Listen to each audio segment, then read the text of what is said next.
everybody. It is Craig Whispering Storyteller here, and I hope you are well.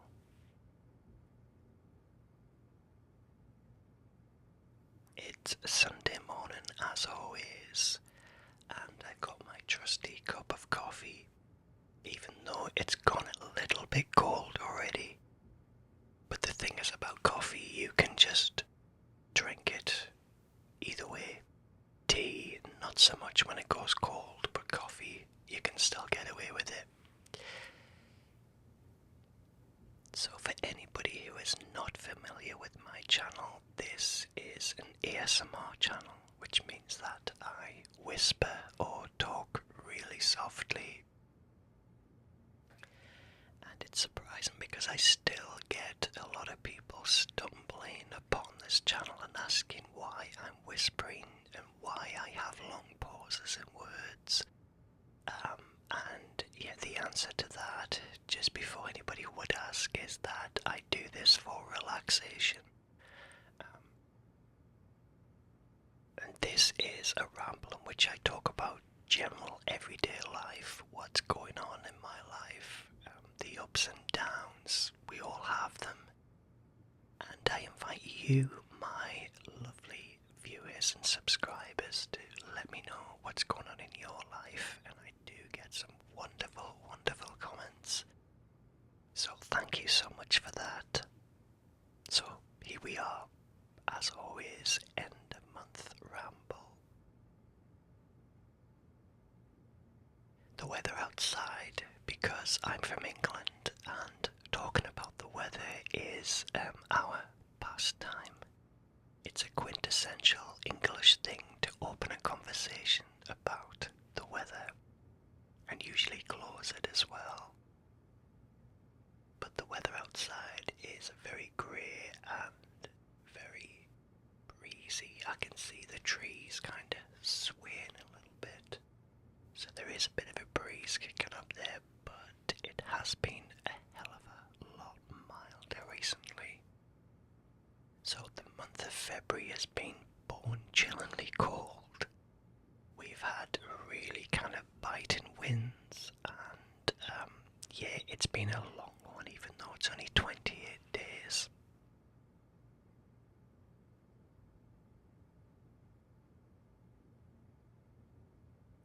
But Sunday mornings is a nice, quiet, reflective time, and I always love to do rambles on a Sunday morning. There we go. Weather update over with. What's the weather like in your neck of the woods? If it's anything like England, not so good, because we have a very transient weather pattern. Because we're an island, we get all this weather coming over from the States across the Atlantic, and it's just moving over our tiny, tiny island. And we get spring in the morning, we get winter in the afternoon, and sometimes it's even warmer at night than it was during the day. There you go. So February hasn't been a great month for weather, but would you expect it is winter? But I am seeing kind of little flowers popping their heads up out of the ground.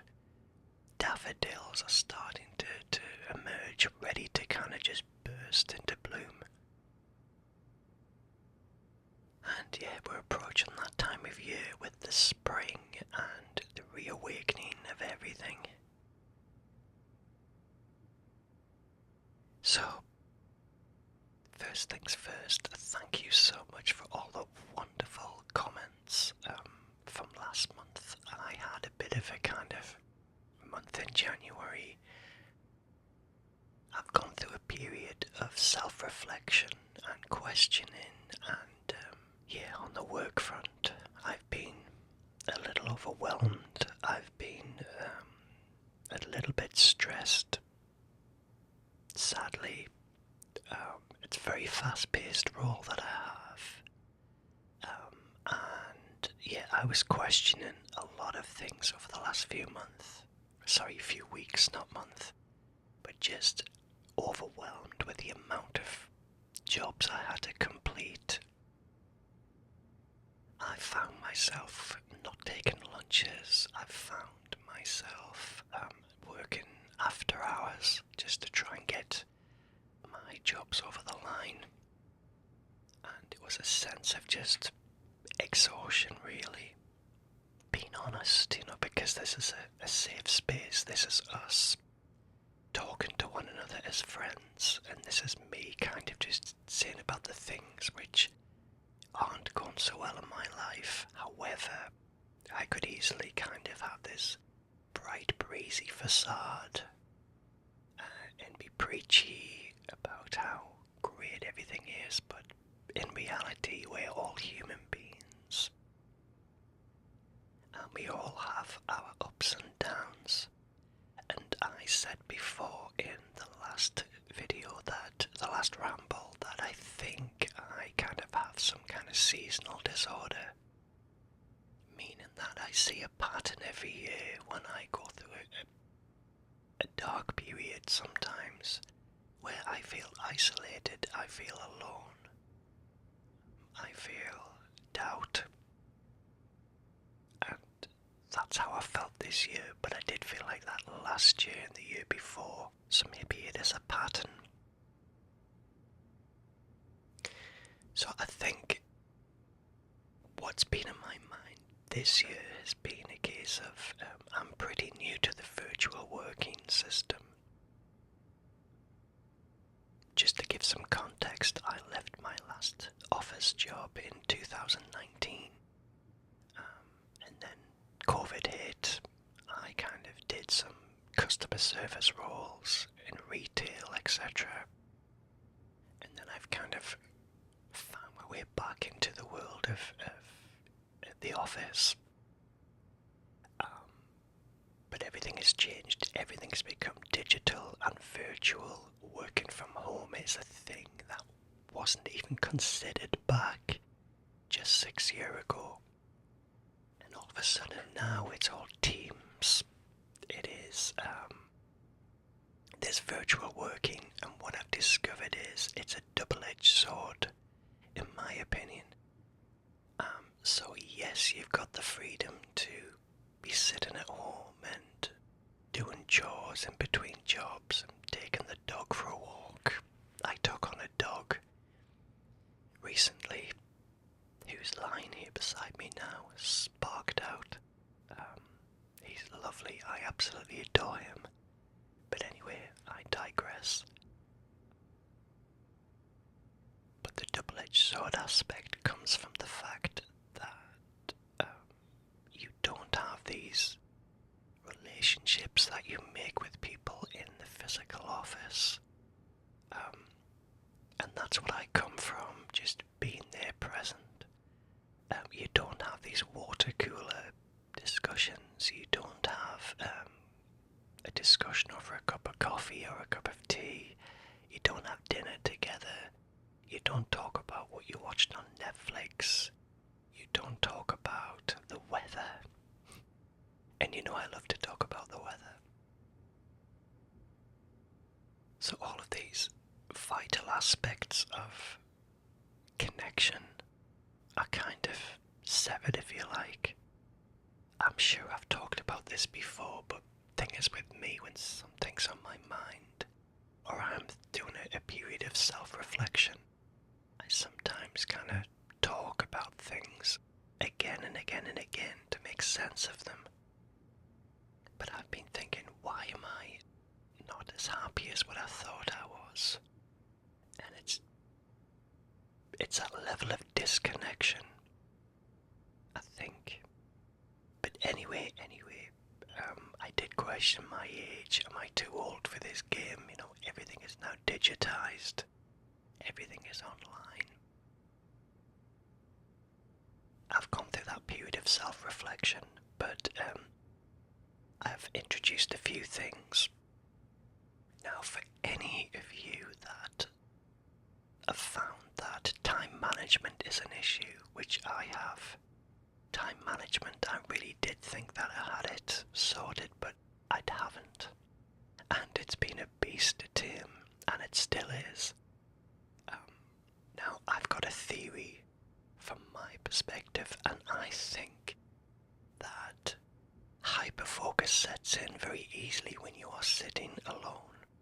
And when I say hyperfocus, I mean I don't take breaks. I sit there staring at a screen with a mouse, and I'm so intently focused on what it is I'm doing that it has a counterproductive effect. I can sometimes spend an hour just moving something around to make it look pretty, and I realise an hour's gone past, so I've introduced myself once again to the Pomodoro method, which gives us a 25-minute window to focus on a task, and then you take 5 minutes out. So I go and sit with Halo for 5 minutes, come back, then resume back.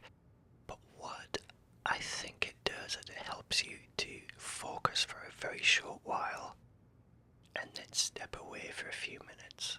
So really it's kind of giving you that time awareness of how long you've spent on something, and also a deadline. Pomodoro effect so far has worked, and it's even things like fact finding before you put something together. You know, spend 25 minutes of Pomodoro gathering all these facts and putting them in one place, taking the 5-minute break, go and sit and pet the dog, or put telly on, or listen to the news headlines, or even go out in the garden and just get some fresh air, and then go back to it. And I think this might replace the water cooler discussion. The fact is, you're taking a screen break. I'm rabbiting away now, I know. But I just like these sessions to try and understand myself. Do I have ADHD? Well, who knows? Who knows? I do sometimes have a hyperfocus. I do sometimes have very wandering thoughts that just go down a rabbit hole. I don't know. Maybe I should get tested for it. Maybe I should open up that dialogue and just... I know that they kind of delve into your past, into your childhood. I've still got all my school reports upstairs. Maybe, we could do that, and it might just answer a few questions of why I struggle so much.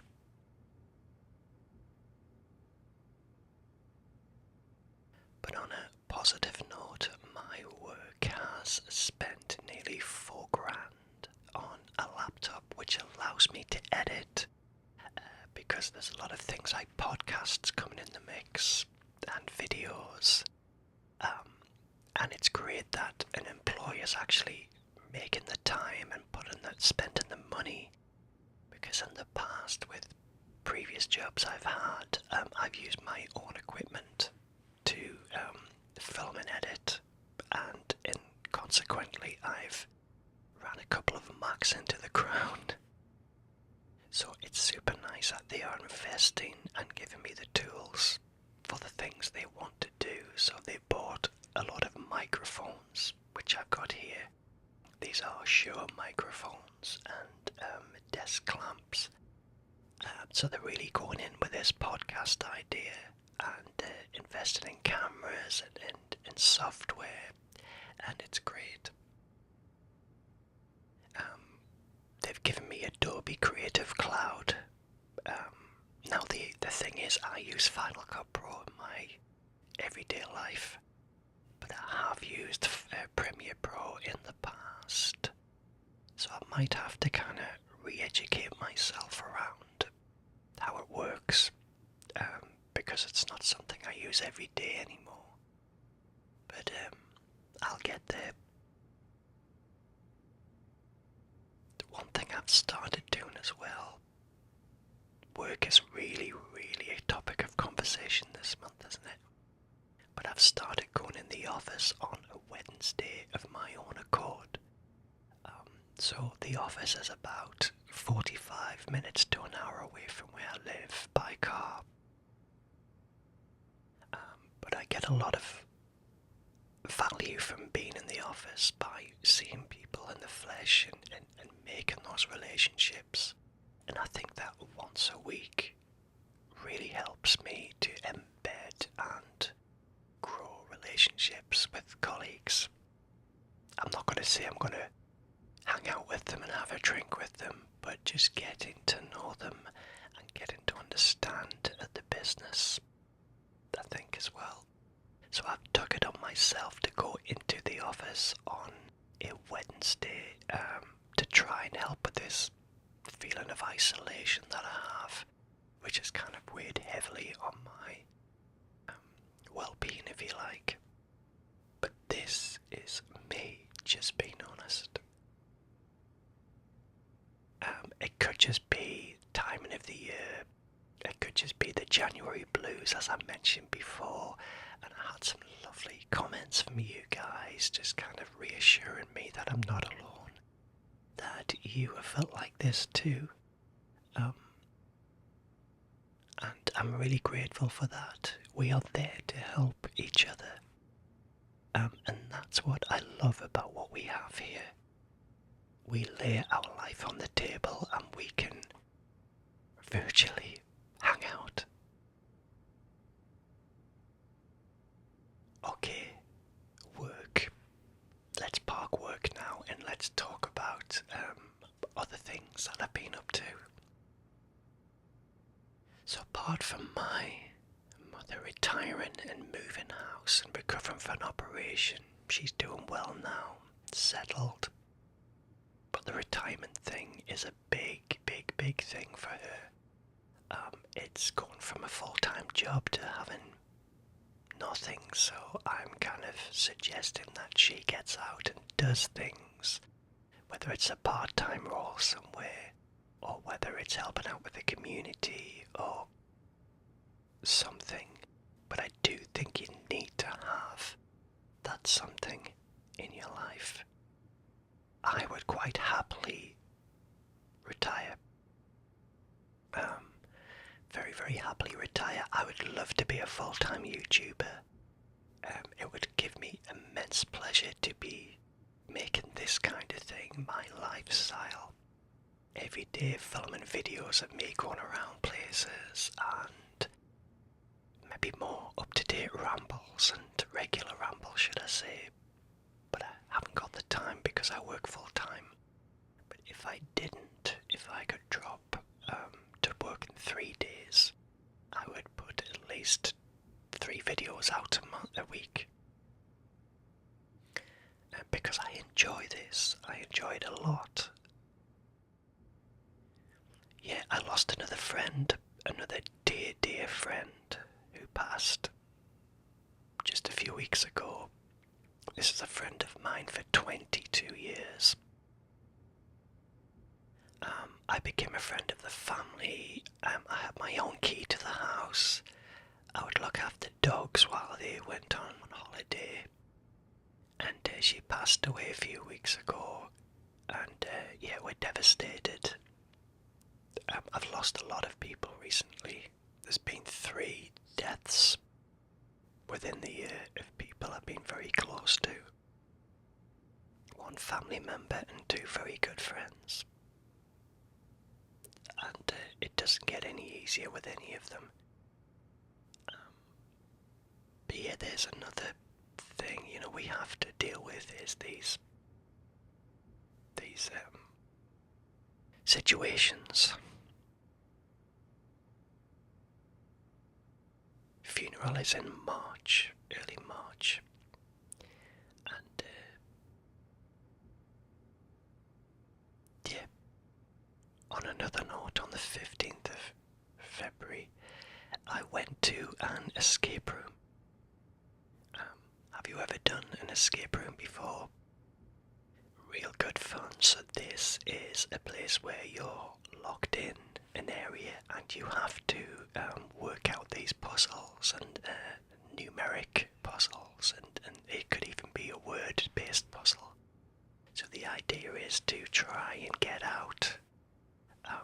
So it's a team working thing. I don't think it would work particularly if it was just two of you, say, but there was four of us, and we all have different strengths.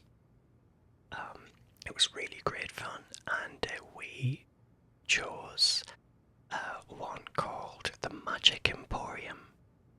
So the idea is that we entered this area and it was a little bit like Diagon Alley from Harry Potter. There's Brick Lane with all of these kind of big shop windows, bow-shaped shop windows. So this particular shop, which is all magical supplies, it had owls in the window and broomsticks, a bit like where you go and buy your wands in Harry Potter. I forget the name of the store in Harry Potter in Diagon Alley. But this was great fun. So there was a narrative about the wizard who runs the shop has gone missing, and you have to find a way into the shop to then work out what's happened to him. Something like that. But a lot of it was gathering letters from different things, so you've got to be very observant around what's in front of you. There might be random things with a letter or a number or a symbol on, and you have to kind of get them all together in a sequence to unlock the next puzzle. And I really enjoyed it. I don't know how effective I was with the team dynamic, but the setting was great, and we had this chaperone called Paige, and Paige would be watching us on CCTV, and if she didn't think that we were getting anywhere fast, she would put some really good clues on this wizard spellbook, and you would get this kind of harp sound, the twinkly sound, and you would know then that a clue was landing because we weren't getting anywhere near solving it, and it would be an idea to help you, to guide you if you like. So the one that we chose, the Magic Emporium, it was one of the highest difficulty ratings in the entire place, and it's got a very low pass rate. So we really kind of jumped in at the deep end. But we didn't get out after the hour was up. But we became so close to getting there, I think within another 10-15 minutes we might have got out. But she did say we'd done remarkably well. But she did say there's some easier ones. There's a prison break one where you are imprisoned and you have to find a way to get out of prison. So we've decided we're going to do another one. Maybe start one of the easy ones, because then we can maybe celebrate a triumph of cracking the codes, if you like, and then maybe morph towards the harder ones as we go on. But great fun. Have you done an escape room? Share your experience with us. Tell us how you did it. What is the most quirkiest and amazing escape room you've done? So I know here there's a Sherlock Holmes one. There's an 80s arcade, a little bit like the arcade rooms in Stranger Things. But there's some time travel thing going on there.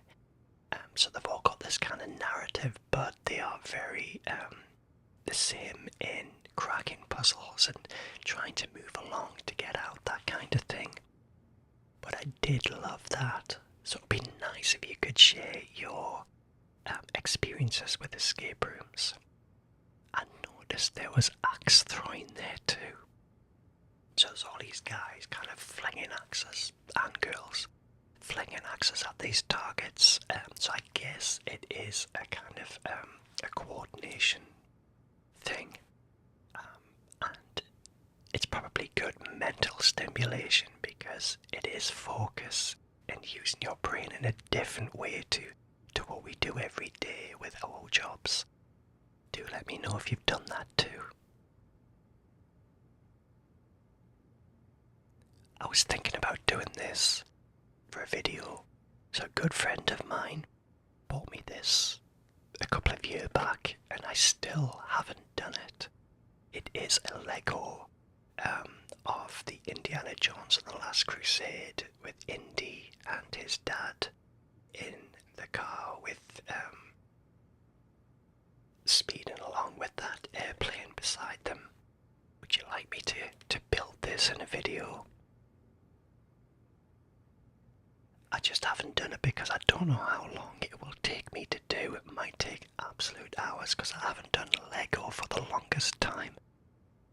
But it's got Dr. Jones, it's got Professor Henry Jones, and it has a fighter pilot in the plane. So let me know if you'd like me to do this. Is Lego your thing? Do you find it relaxing?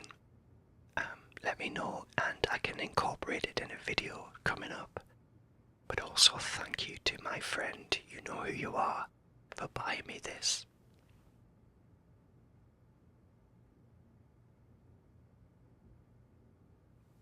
Anyway,